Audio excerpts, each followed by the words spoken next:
Hey guys, just going to show you a little video here how to make a power lead and PPM lead for your Spekrum radio or JR if you want to use the trainer port. So this is the servo connection that you get with your Dragon Link.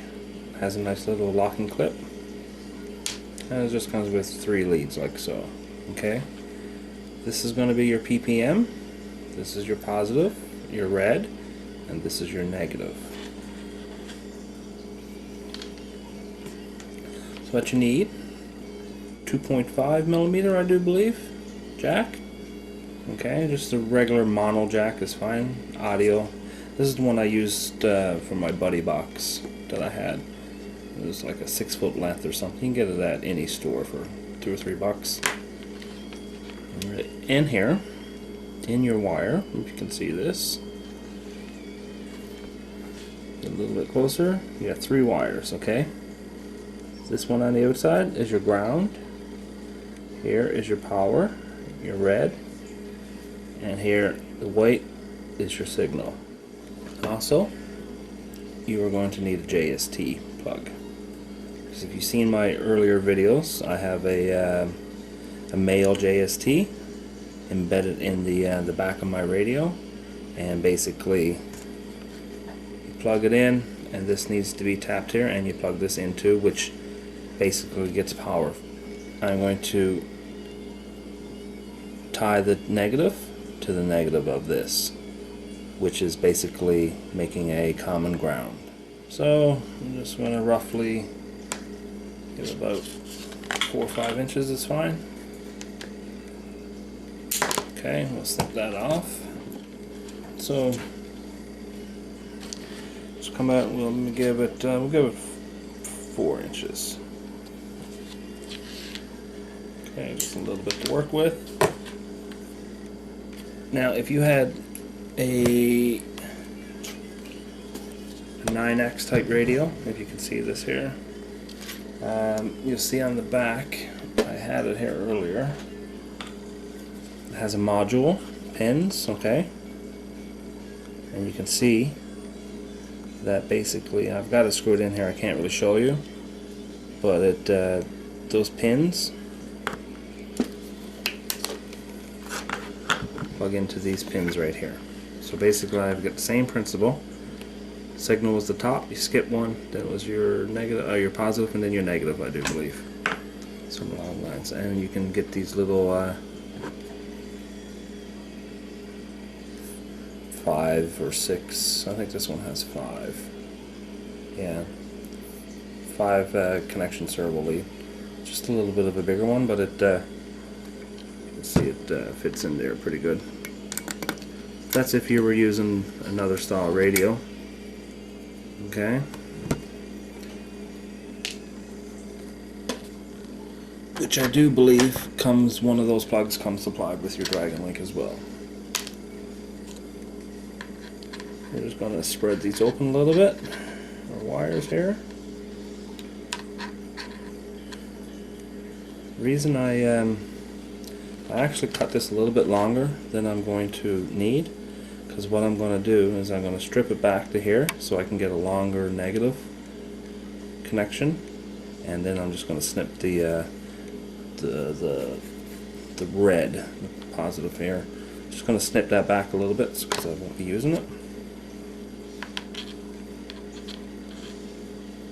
And we'll just give it a little bit of that.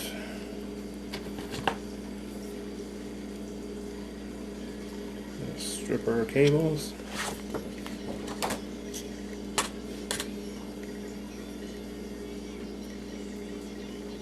A little bit of solder here. I'm just going to tin these wires.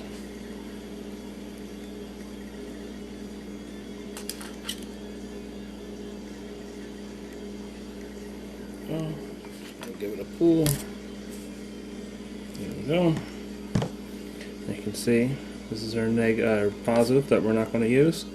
This is our signal, which is going to go to the signal on our servo lead. And this is the negative that I'm going to tie with the other negative of the battery. just going to snip off this red here just to get it out of the way. You can see I'm just going to bring it not all the ways in, but just like that. And what I'm going to do after is a little bit of hot glue. I usually add a little bit of hot glue to my connections, but just if there's either open wire here, like so. So now I'm just going to tin this, and I'm going to tin the signal wire. So I'm just going to strip back the signal a bit. A little bit more. Okay. Actually, I'm not gonna tin this because I'm gonna wrap this around the wire. And I find if you tin your wires, it's good for laying the two wires together to solder. But if you want to wrap them first, if you have a longer piece, I usually don't tin it.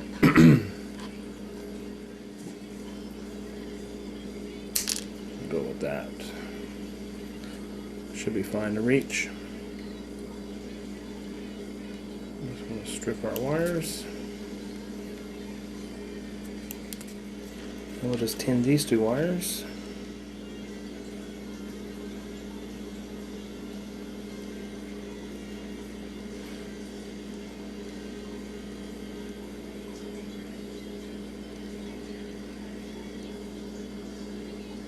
There we go.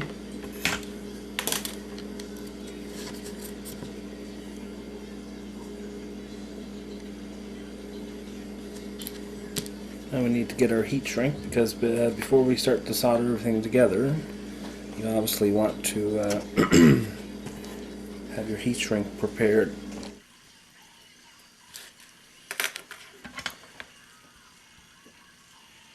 Okay, next we're going to put some solder on our white wire, on our model plug, because this is going for our signal. So, I was saying we need to put our negatives together, our three negatives, from the JST to our lead going to our Dragon Link and to the mono jack. Okay? So what I'm going to do, seeing the best way to usually put three wires together is to twist them up. Okay, before you solder. I just find it easier. You can, I have, but you have to be really quick with the you have to be really quick with your solder iron if you're planning to put three wires together, because it and turn your temperature down. A little bit of string tubing here.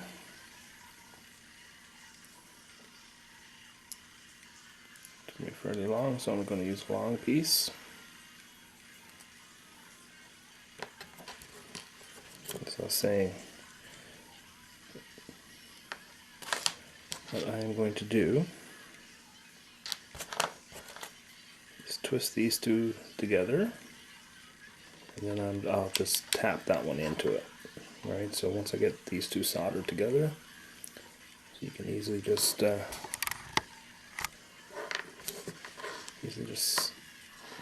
twist these up.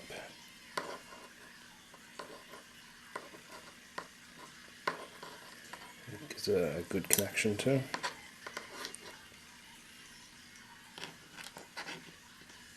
You can see when the wire is tinned, it's harder to bend around the other wire.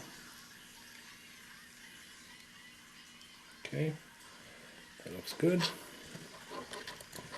And we'll just hold on this inner holder and get some solder through it. Now we've got those two twisted up. We'll just get a little bit of solder. We'll solder these two together.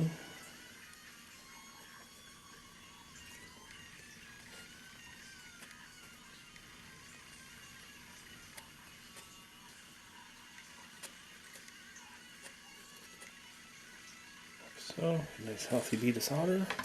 So now we need to, from our cable that goes to the Dragon Link, we're going to put our negative on. So a little trick, seeing our heat shrink is on this side, if you put it, solder it this way, you can see that it's going to bring up against it. So usually, whatever way you have your heat shrink on, put it that way, and your heat shrink should slip over all of it. Alright, to make a good connection, or a good shield actually. So always put your wire on opposite direction of your heat shrink. Then we just slide our heat shrink over all of it, like so. Okay?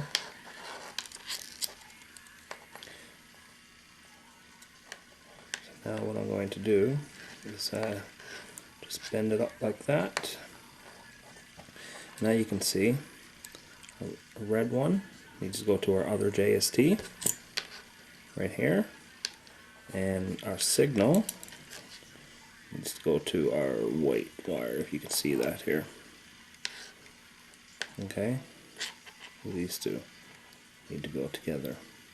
So now that our it's a little bit longer from our Dragon Link side, you can see it's right there. I've a little bit longer. I'm just gonna, I'll cut it right there, and I'll just make a little mark.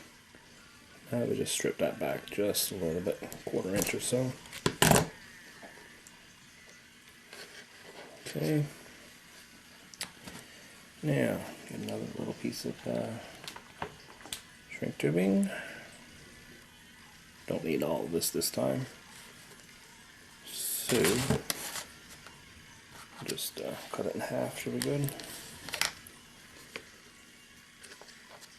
Now we need to tin this wire.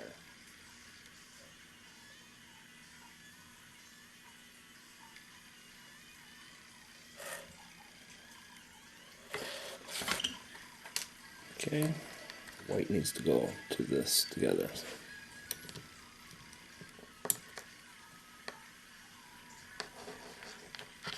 Helping hands, this is where helping hands come in and help a lot. Make sure you put on your heat shrink. So I need to bring that back a little bit. Like so.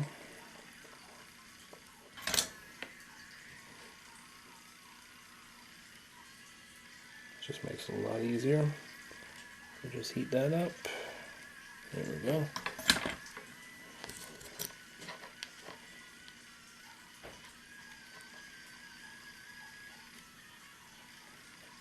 Go. Just going to use heat from my iron. It'll just shrink that up a little bit.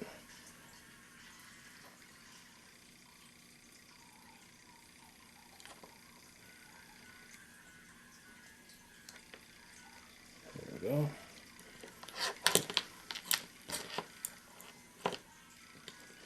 Do the same for the other, for our ground side. Give that a little bit of heat. Now, last but not least, all we need to do is put some heat shrink on our positive and solder two of them together.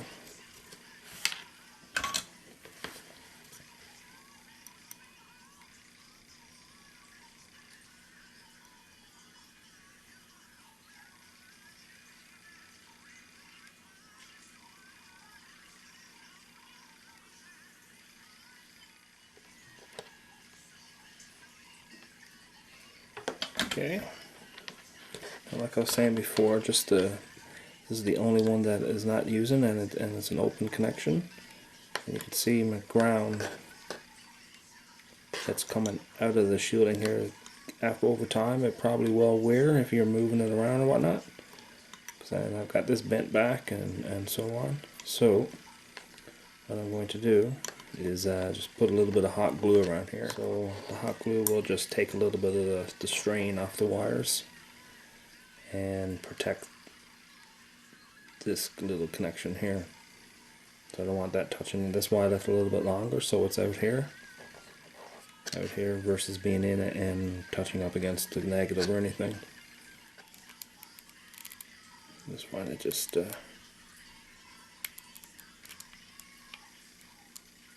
only on its low temp, so just find it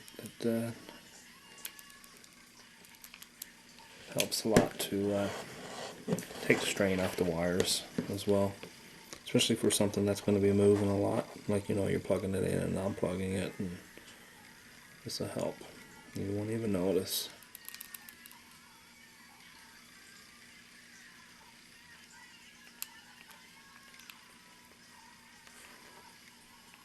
Okay.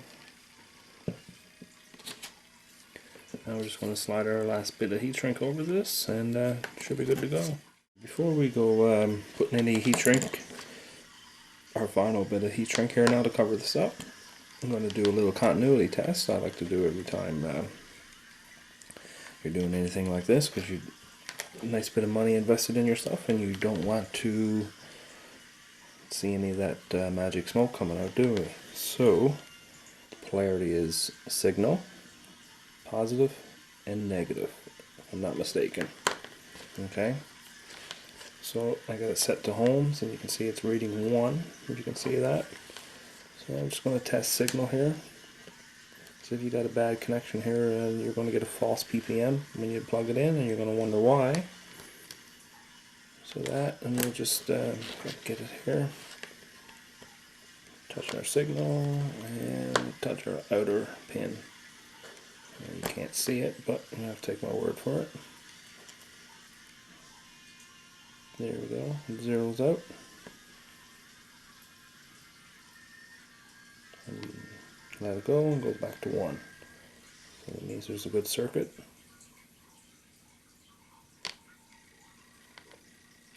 Okay, now our next one in was our positive. Now we shouldn't get anything here because remember the positive was by itself, just cut off. So this is another one too. We want to make sure we got no shorts.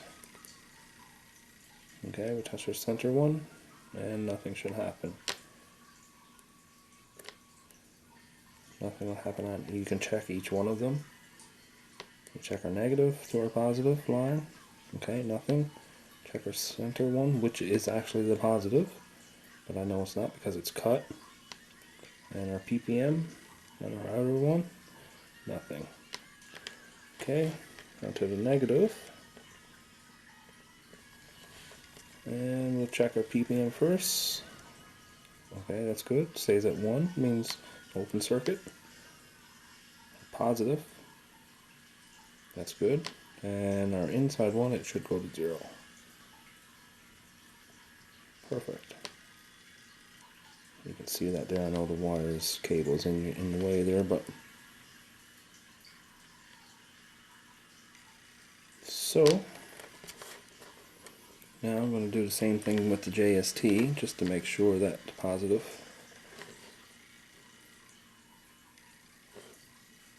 is good to the positive. Right, just touch the JST here and then touch the positive. Alright, so that's good, that zeroes out. And we'll try our negative.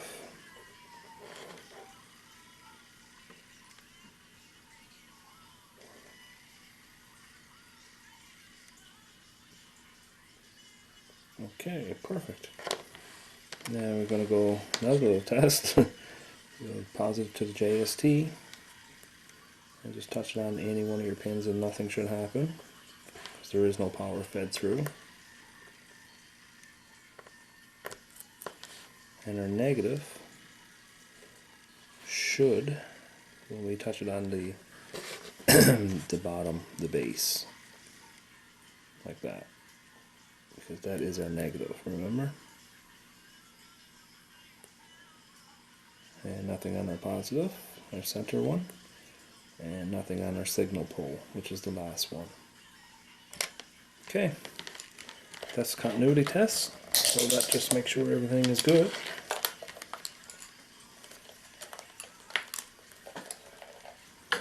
And our last bit to do now is to put on our heat shrink.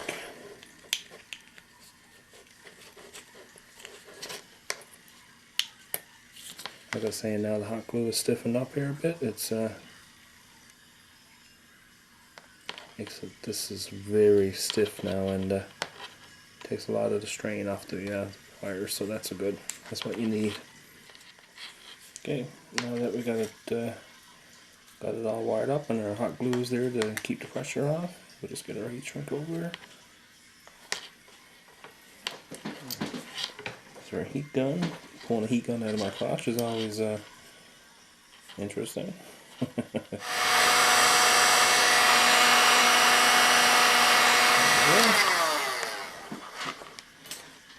Especially when you put it back in after using it. And now that we're plugged into our radio port, we'll just plug in our trainer jack. Power on radio, our JST, plug it in to the port that I made, and should get solid green. So now should be good to fly. So anyways, thanks for watching, and see you later.